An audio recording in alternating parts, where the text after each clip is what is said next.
back to the internet's favorite show, So You're Interested In, the show where I break down an artist's discography in order to give you, the viewer, the best possible jumping off point in order to get into that artist. On this episode, we are going to be diving into the discography of the North Long Beach legend, Vince Staples. Since beginning his career in the early 2010s, Staples has made a name for himself in the industry for his in-depth storytelling abilities. He is also very transparent when rapping about the gang violence that he grew up around. Although Staples is straight edge himself, he doesn't shy away from talking about the drug trade and use that surrounded him during his youth. Vince has worked with many different artists throughout the years, from the Odd Future Collective and Mac Miller to Billie Eilish and Sophie. This Sprite-sponsored artist has released a lot of material, so to help you out, I'm going to be suggesting 2 albums and 3 individual tracks that I think you need to hear in order to fall in love with Vince Staples. It's time to talk about the albums.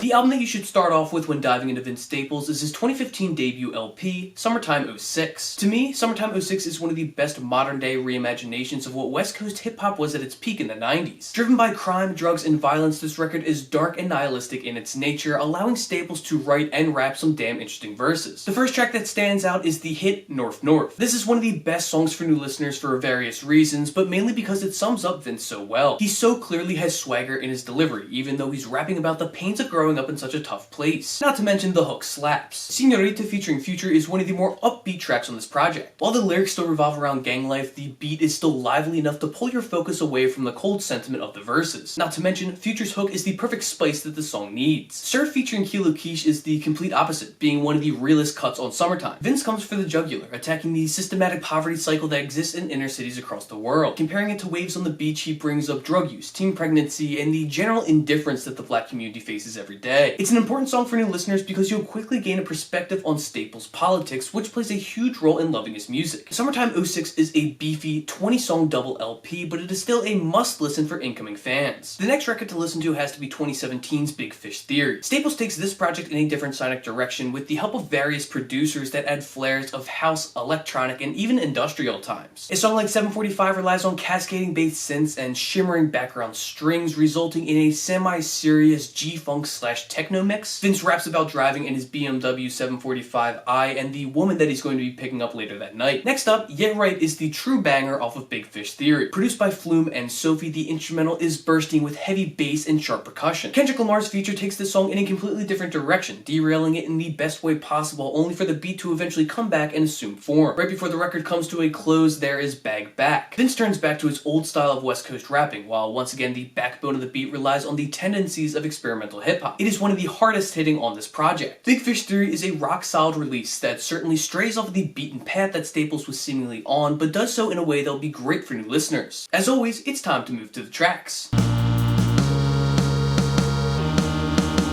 The first track to check out from Vince Staples is We're Ready, which comes off his 2016 EP, Prima Donna. Let's get the obvious out of the way, the sample of Andre 3000's final verse from ATLiens is freaking amazing. James Blake does the production on this joint and it is stellar. Staples' hook that repeats the phrase Born Ready, War Ready is immensely powerful. His vocals have a certain sense of swagger and intensity, almost like he's channeling his anger into confidence. Personally, this is my favorite Vince Staples song and project as a whole, but I still think that it'll be a great one for eager listeners. Next up, you have to listen to Blue Suede, which comes off his debut EP, 2014's Hell Can Wait. Vince raps about doing everything in his power to avoid being killed at a young age. He repeatedly states in the hook that he wants to outlive the red roses that will be placed on his grave. The beat features these shrieking synth flashes, bouncing bass, and pummeling percussion. This is Vince in one of his rawest forms, as he obviously fears his life being cut short, and the instrumental amplifies his anxiety. Blue Suede is a must-listen for new fans. Finally, be sure to hear Fun from the latest Vince Staples album, FM. The Kenny Beats produced beat is bubbly and inviting, with the blips and bleeps jumping around like a bouncy ball being tossed against a wall. Vince is lackadaisical in his delivery, probably to contrast the cheery beat, or it could be to go against the song's title itself. Whatever the reasoning is, Staples sounds good doing it. Oh, and the E40 feature that comes at the end of the track is a welcome addition to this cut. Go check it out. And that concludes my video on where you should start if you're looking to get into Vince Staples. Be sure to check his music out. It is incredibly accessible and really good, so make sure to dive in as far as you can. All of the albums and tracks that I've discussed here are located in the description box below. While you're down there, you can head down to the comments comments and let me know if I missed out on one of your favorite albums or tracks by Vince Staples, or if this video helped you get into his music even more. You can even suggest artists that you would like to see featured on this show. I swear I take all of your suggestions seriously, so fire away. Subscribe for more videos just like this every single Wednesday, along with the occasional one on Monday. We also have Forever Spinning, which is a video history essay on a classic album. I'm in the process of retooling that show, so don't be surprised if you don't see it in the near future. I've also just put up a new edition of Where It's At, where I break down my favorite releases that came out in February of 2021. And that about does it. Go listen to Vince Staples, wear a mask when you go outside, and support your local record store and local artists. With that being said, I believe that there is a Bandcamp Friday this upcoming Friday on March 5th. Do your best to participate and help out your favorite artists. Anyway, that is all that I'm going to say besides, happy listening.